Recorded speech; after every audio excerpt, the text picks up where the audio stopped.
Bom dia, pessoal. Essa aula é gravada.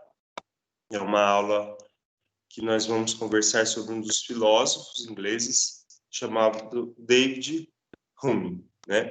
O David Hume, ele nasceu em Edimburgo, tá? Na Escócia, mas ele faz parte dos filósofos ingleses, né? Os filósofos ingleses que pregaram o empirismo. O David Hume, ele é um dos caras que propõe para a gente o seguinte: o conhecimento humano, ele advém, né? Ele advém, ou seja, ele tem como base, ele surge a partir das suas experiências cotidianas. O grande exemplo que ele dá é o fato da gente estar habituado a ver o sol nascer todos os dias. Todo dia pela manhã, nós vemos o sol nascer. Ai, professor, mas quando está chuvoso, o sol não nasce. O sol nasce. É você que não vê, mas o sol nasce, meu amigo. O sol está lá, viu? O sol está lá bonitinho. Só que a nuvem está tampando, mas o sol nasce.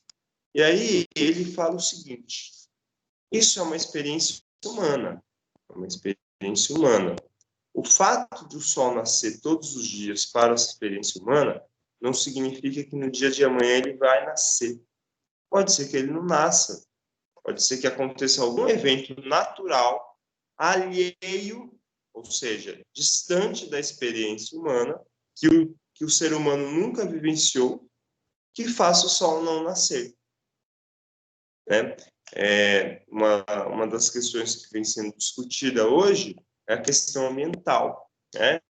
Até que ponto a destruição do meio ambiente que nós causamos pode impedir o sol de nascer para esse mundo? O sol vai continuar lá, não é que o sol vai sumir de lá. O sol vai continuar lá no centro do universo. A Terra gira em torno do sol, não gira? Ela faz várias rotações, e ela vai girando em torno do sol. Nesse sentido, se a Terra acaba, vamos supor que some a Terra, ou a humanidade some, o Sol não vai nascer mais para a humanidade. Tá? Então, um evento de amanhã é incerto por conta da própria ação humana. Você pode morrer. Se você morrer, o Sol não nasceu mais para você. Né? É importante a filosofia nesse sentido. A filosofia ela não está duvidando das verdades, ela não está dizendo que o Sol não vai nascer ao amanhecer e não vai se pôr ao anoitecer. Ela não está dizendo isso. Ela não está dizendo que isso é uma mentira. Né? Ela só está refletindo na condição humana. Ela está pensando na condição humana. Ela está pensando na condição humana, inclusive a partir do conhecimento que nós produzimos. Né? Vocês são da área de química. O nosso conhecimento da água disse que a água é composta por uma molécula que são duas H2O. São duas moléculas de hidrogênio e uma de oxigênio, é isso? Ou ao contrário? Bom, enfim, H2O é a composição da água. Nós sabemos que a composição da água é H2O. Se alguém me responde, pelo amor de Deus, H2O é uma definição que os seres humanos conseguiram dar para a água. Além da gente falar que a água é insípida, inodora, não tem cheiro, não tem gosto, né? Além da gente trazer várias definições para a água, nós trazemos essa definição química. E por que a gente define o que é água? Porque a experiência humana na Terra, essa experiência humana definiu nosso cotidiano, mostrou para a gente que é importante a gente entender o que é água. Por que nós definimos a natureza? Por que nós definimos as quantidades matemáticas, os tamanhos das coisas, medimos as coisas, classificamos as coisas? Por conta da experiência humana.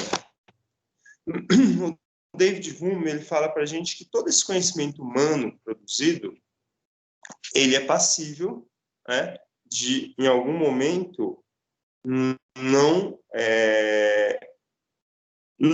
se valer somente da lógica.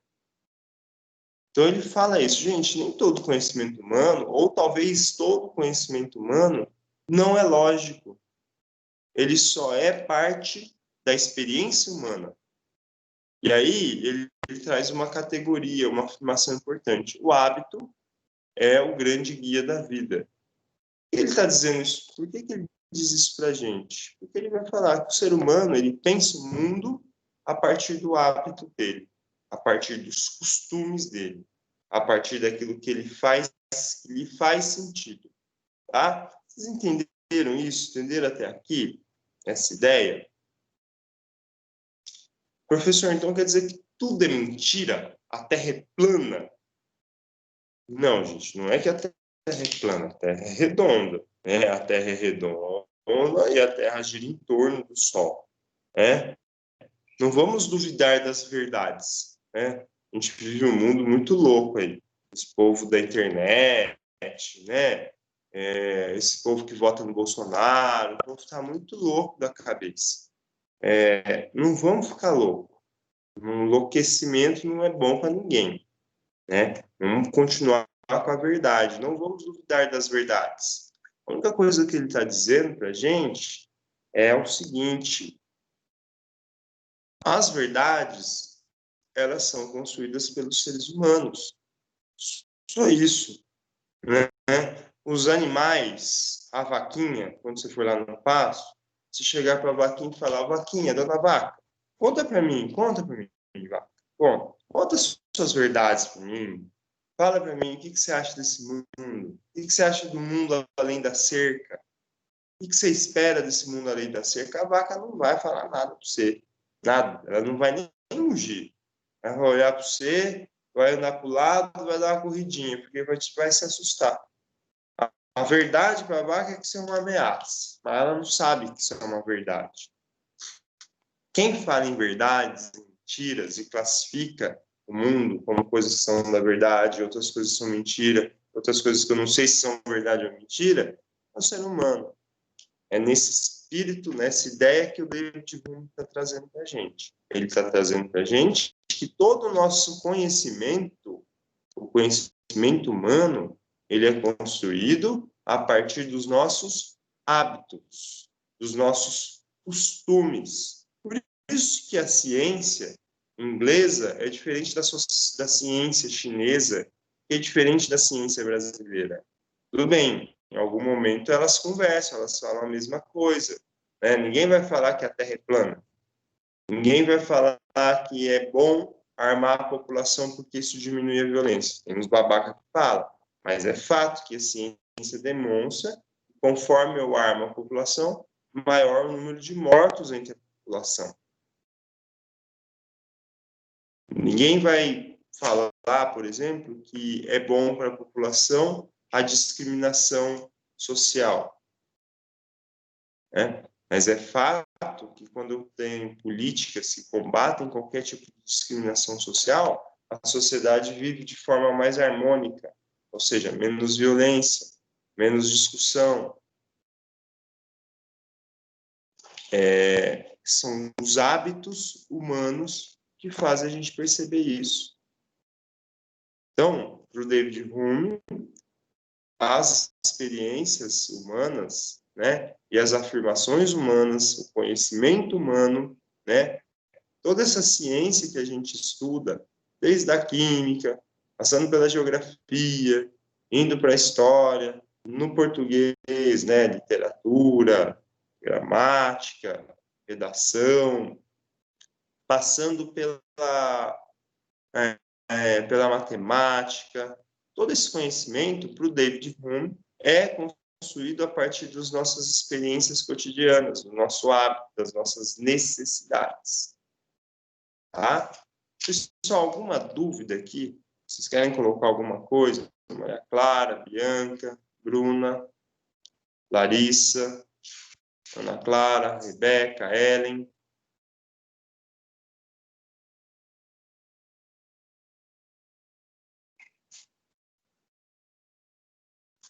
Coloquem no chat se precisar, pessoal.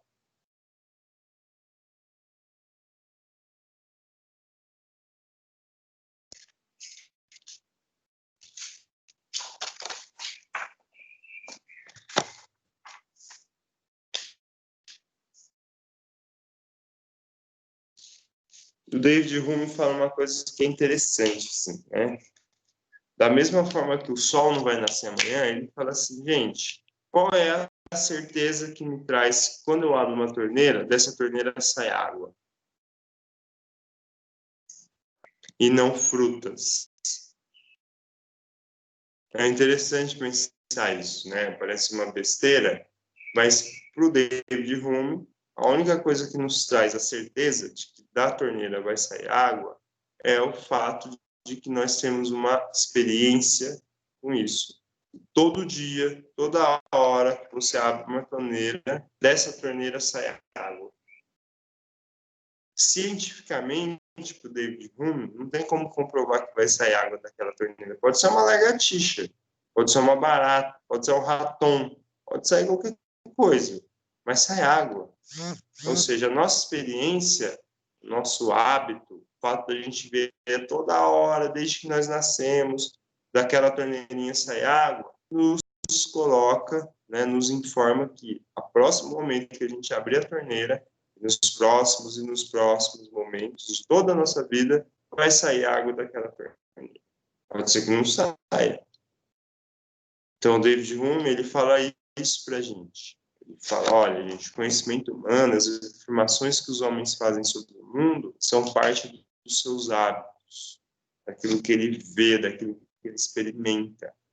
Até os questionamentos mais complexos que a gente faz sobre a humanidade, sobre a natureza, sobre as exatas, até esses conhecimentos mais complexos, em algum momento, ele guarda uma relação com o hábito humano, com os costumes humanos, com as necessidades humanas, com o cotidiano humano.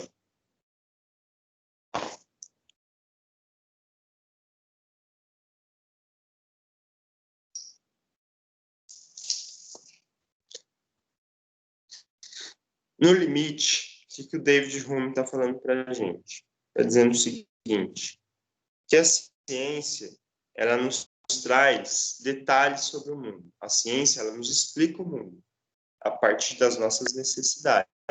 Mas que a ciência, ela é incapaz de construir uma lei sobre a natureza. Porque a única capaz de construir leis sobre si própria é a natureza. O que a ciência faz? A ciência estuda essas leis. Né? Então, professor, o que é uma lei da natureza? A lei da natureza é como se dá o funcionamento da natureza. Né? O que é que rege a natureza? Algumas pessoas não, muitas pessoas, as pessoas religiosas, né? Elas dizem, e elas acreditam, que a natureza ela é regida, ela é criada por Deus. Algumas forças divinas que cuidam aí da natureza, desde a sua criação, até o seu funcionamento e provavelmente até o seu fim. Essas pessoas são religiosas, né? Para a ciência, isso não importa. Para a ciência, o conhecimento religioso é só mais um conhecimento, é uma forma de você entender o mundo, tá? Se respeita, tudo mais, mas não resolve o problema da ciência. E aí o David Hume vai falar o seguinte, qual é o papel da ciência? O papel da ciência não é criar leis da natureza. Ele é um empirista, ele está lá no século XVIII, XVII, então para ele não é esse o papel. Né? O papel da 16, desculpa, 1711, deixa eu ver qual é o século dele. Não custa nada ali, né? 1776, século 18, de 1801 a 1900, século 19, século 19, de 1801 a 1900, século 17, 1801, 1701 a 1800. Então, ele está lá no século 17. O século 17 não, ele está no século XVI, gente. Estou na manhã. O século XVI, que é de 1701 a 1800, e o século XIX é de 1801 a 1900, o século XVII, né, a ciência não está bem formada. E ele discute com isso. Ele fala, como é que um homem, um ser humano, né? Vai dizer que a ciência tem uma lei. Desculpa, a natureza tem uma lei. Leis da natureza. Não consegue fazer isso. Nós não conseguimos compreender a natureza na sua totalidade. Pelo fato dessa limitação, o que a ciência consegue? A ciência consegue explicar e detalhar o funcionamento do mundo. Então a ciência consegue entender, por exemplo, como que se dá a formação da água, como que se dá a evaporação da água, como que se dá o congelamento da água, mas ele não consegue entender a lei que rege isso. Apesar de explicar, ele não entende a lei. Tem as leis da química e tal. A única coisa que o David está falando é o seguinte: nós vamos até um certo limite nas nossas explicações. Tem um outro limite que nós não avançamos, que é o limite da própria natureza. Como que seria, pense o seguinte, como que seria a explicação que a natureza daria de si própria? Essa explicação o ser humano não consegue alcançar, porque ele é limitado. Nós somos limitados a quê? A nossa visão de mundo. Nós somos limitados aos nossos hábitos. É isso que ele está dizendo. Ele está acordando os cientistas para quê? E ele está acordando a ciência para quê? Falou, olha, calma lá, gente. A ciência é importante? Ela é importante, mas ela não é tudo. Ela tem suas limitações. Ela tem suas limitações, e é importante que nós conhecemos essas limitações. E aí ele vai dizer que a limitação da ciência, ela está no próprio ser humano, na nossa própria limitação humana. Que nós fazemos a escolha do que explicar e como explicar a partir dos nossos hábitos. A gente não consegue perceber a sociedade, a natureza humana fora dos nossos hábitos. E aí ele está dizendo o seguinte: nós explicamos as coisas.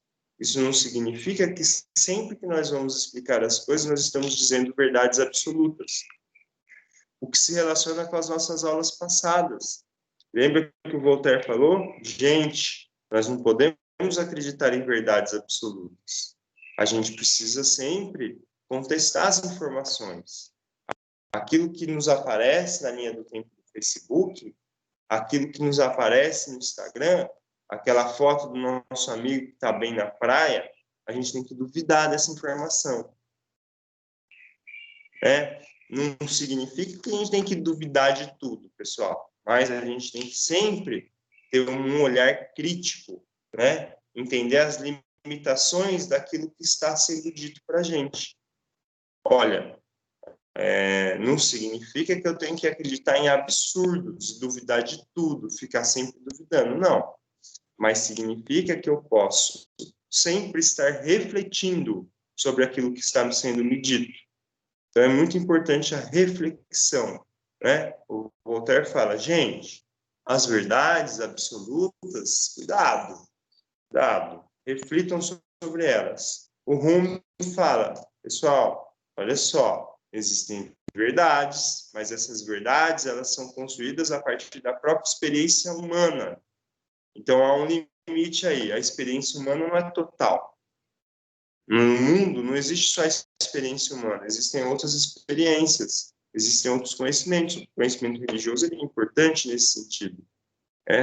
O conhecimento do seu avô que nunca foi para a escola, ou bisavô que nunca foi para a escola, mas que sabe um monte de coisa sobre o mundo e que fala um monte de coisa que faz sentido para você, não é um cientista, certo? Mas aquela explicação dele também é importante. O que o Rumi está falando para a gente? A ciência tem seus limites, porque ela parte dos hábitos humanos. E isso se relaciona aonde com Voltaire? Olha, gente, sempre teremos que fazer uma reflexão. Foi dito uma verdade para você? Foi postada uma imagem para você? Faça uma reflexão sobre isso. Tá? Pessoal, alguma dúvida? Alguém quer colocar alguma coisa? O chat está à disposição. O chat pessoal lá, o chat daqui está à disposição, o chat pessoal também está à disposição. Tá? A aula de hoje é isso. Agradeço a presença de vocês. Um abraço para todo mundo aí. Tchau, gente.